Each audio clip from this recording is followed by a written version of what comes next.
আর ডাহিয়ে তালেবন আর মানিতক যত কুড়মিক বিরাদারি সকলকে আমার জোহার জোহার জোহার। তো আজ আমি এই খাতড়ায় সকলের এই প্রকাশ্য সভায় এসেছি, সকলের কাছে কিছু বার্তা নিয়ে, কিছু অনুরোধ নিয়ে, আর কিছু সচেতনতামূলক কথা নিয়ে। তো আমি বিশেষত একজন কিশোরী, তো সেই জন্যই বলছি আমার কথাগুলো কিশোরী এবং যুবরা খুব ভালো করে শুনবে গো। আশা করি আমার কথাটা তোমাদের দরকার হবে বা শুনলে ভালো হবে। তো তোমাদেরকে একটা অনুরোধ রাখছি আমার কথাটাটুকু শোনার জন্যে। তো আজ আমরা আন্দোলন করে আসছি ৭৭ বছর আগে উঠলে। আমি তো জন্মেছি না হয় কিছুদিন আগে, সমাজে এসেছি আরও হইলে হয়তো ৫-১০ বছর আমি সমাজে এসেছি। তো কতটাই বা শিখেছি আর কতটাই বা জানি, তবে আমি যেটুকু জানি সেটা তোমরাকে দিব, আর তোমরা যেটুকু জানো তোমাদের ঠেলে নিয়ে যায় আরো অন্য যে মাই মাসিরা আছে, কাকা জেঠারা আছে তাদেরকে দিব। এই করে আমাদের সমাজের সব খ্যাতিকে বাড়ায়, আমাদের সমাজের আন্দোলনটাকে বাড়ায়, আমাদের সমাজের গুরুত্বটাকে বাড়ানোই হচ্ছে আমাদের মতন চুনুবিটি আর আমাদের সকলের কাজ। তো আজ আমরা কি করছি? আজ আমরা এখানে প্রকাশ্য সভা বলে সকলে হলুদ হলুদ শাড়ি পরে, হলুদ হলুদ জামা পরে, হলুদ হলুদ গামছা নিয়ে সকলে একদম কুড়মিয়ে ভর করেছে লেখান আমরা সকল চলে যাচ্ছি আজ। কিন্তু আজ এখানে যখন আমরা ঘর চলে যাব তখন বলছে মতন গামছাটা মাথার খুলে আর টানা গাইটা মান দিবে নাকি, আর বউগুলো যায় শাড়িকে ভিজাইলে তো সব বাইরে গেল, যা সব শিখে গেলে। তো এই জন্য বলছি যে আজকের এই কথাগুলো মাথায় রাখবে। আমাদের আন্দোলন এইভাবে তো দীর্ঘদিন চলান যাওয়া সম্ভব নয়, আমাদেরকে ইয়া শেষ দেখতে হবে কি বার। আর কতদিন আমার দাদুরা করেছে, ওরা আস্তে আস্তে মরে হারিয়ে গেল। আমার বাবারা করছে, আমার বাবা কাকারা করছে, ওরাও একদিন আর এই পৃথিবীতে থাকবে নাই। আমি করছি, তোমরাও করাও, তোমরা করছো, আমরাও সবদিন থাকবো নাই। এই করে তো যুগের পর যুগ এটা চলতে পারে নাই। তো এটা শেষ দেখাটাই আমাদের কাজ হওয়া উচিত। তো তার জন্যই বলছি বিশেষ করে কিশোর কিশোরীরা, আগে আমি যখন ছোট ছিলি তখন এই মঞ্চে আসতি, তখন আমার সকল দাদু দিদিরাকে বলতি যে হ্যাঁ গো দাদু দিদি, আর যাই করো কোনো মনে করে লাথি লাথিনাদের জন্যে এসটিটা ছাড়ান দাও।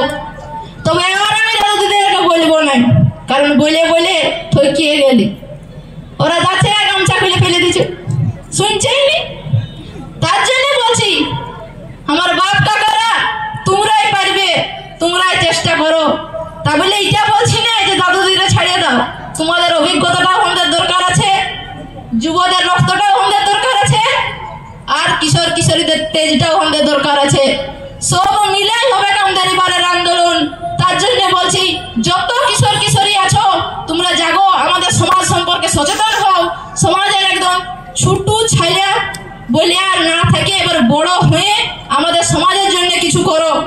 কারণ আজ আমি কি দেখছি, আমি একাই চুনুবিটি, আমাদের সকলের পড়াশোনা আছে, পড়াশোনা ছাড়িয়ে দিয়ে তো আমরা এইভাবে আন্দোলনে আসে সব সময় সব জায়গায় সবাইকে সচেতন করতে পারি নাই। কোনো জায়গায় আমি যাব, কোনো জায়গায় আরেক চুনুবিটি থাকলে সে যাবে, এইভাবে আমাদের চালানো উচিত। কিন্তু কি দেখছি, কোথায় সেই চুনুবিটি? আজকে যারা বসে আছো এথার মধ্যে চেষ্টা করলে, আমার মাই মসিরা চেষ্টা করলে কম পক্ষে 50টা চুনুবিটি বাইর করতে পারবে, অথচ কেন করো নাই গো? তোমাদের ঘরের প্রত্যেকটা ছোট ছোট ছাকে এখন থেকে চুনুবিটি তৈরি করো, যেমন আর ব্রাহ্মণ্যবাদের ওই লোভগুলো আর না পড়ে যায়। তোমরা হও নাই, ঠিক আছে, তোমার দাদুরা শিখাতে পারে নাই, ঠিক আছে, তোমরা শিখো নাই, ঠিক আছে, কিন্তু তোমাদের ছোট ছোট ছেলেগুলো আছে তারা কি করলো? তারাকে শিখানোর দায়িত্বটা কার? তোমাদের। সেই জন্য তোমাদের কাছে আমি অনুরোধ করছি যে তোমরা তোমাদের ছোট ছোট ছেলেগুলোকে কুর্মী সমাজের ছেলে হিসেবে গড়ে তুলো। অন্য সমাজের, বই সমাজের যে ঠাকুর দেবতার ছাপকা যেমন ওদের উপরে না পড়ে, ওরা যেমন আমাদের সমাজের ছেলে হয়ে বড় হয়। তো সেই জন্যই বলছি আরেকটা কথা, যে আমরা কি জানি যে এই সমাজে যা কিছু ভালো হয়, যা কিছু খারাপ হয়, সব কিছুরই সমান ভাগ থাকে নারী এবং পুরুষের। কিন্তু আমরা কি দেখছি, লাতি লাতিনিয়ারা বা ছোট ছোট ছেলেপেলেরা কি দেখছি, পুরুষের সংখ্যাই বেশি, ওরা বেশি কাজ করছে, নারীরা বাইরাছে নাই বা বাইরাটা দিচ্ছে নাই, আগাছে নাই। আমার কুর্মী কবি দাদু ছত্রমোহন মাহাতো কিন্তু সাক্ষিয়ে লিখে দিয়েছে যে না, আমাদের নারীরাও শক্তিশালী। আর তার লাগেই তো তিনি বলেছেন যুদ্ধ করতে করেও ছিল আগে নারায়ণী সেনাবাহিনী, ছিল দাপর যুগে আজাদ হিন্দ ফৌজ নামে দেশ মায়ের সেবায় 9 নম্বর রেজিমেন্টের সেনাধিনায়িকা ঝাঁসির রানী লক্ষ্মীবাই। লক্ষ্মী হলেন তেজি মেয়ে, মুখে বলে জয়, আর কে তাকে রুখতে পারে? আটে কে নয়, কনকলতা, প্রীতিলতা, মাতা মাতঙ্গিনী, সূর্য সেনের মেয়ে সেনা রণরঙ্গিনী।